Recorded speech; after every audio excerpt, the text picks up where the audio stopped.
चांद कौन रहा है। नमस्ते, कैसे हैं आप लोग। और अगर आप लोग जमशेदपुर टाटा में हैं तो कल यानी कि 24 तारीख को आज मतलब आज ही है, सॉरी, जो रांची में है वो भी आ सकते हैं। हम लोग रात भर से सो जाएंगे नहीं तो आज और कल सब मिक्स हो चुका है। 24 तारीख को अगर आप जमशेदपुर में हैं तो प्लीज गोल्डन लीफ रिजॉर्ट पे आइए।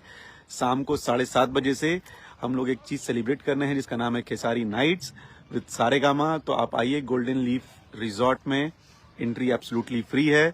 खूब धमाल करेंगे, खूब मजा करेंगे, एक साथ नाचेंगे, हम धूम मचा देंगे।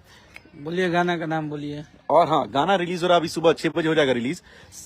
उसका गाना में मुरब्बा, तो एक एक पैकेट। अरे किरे मुनिया, तोरा ढाबा के मुरब्बा में मीठा सुबह हो गई। अब क्या रिलीज है और 1 घंटा में इतना देर में थोड़े के उठा के गा दी। चलिए, महादेव का कृपा बना रहे, छटपटाहट बरकरार रहे। छटपटानी तो लौकते बा। कुछ बोलल चाहबा? कुछ बोलल चाहबा? जलवीन मछली, हाँ? जलवीन मछली।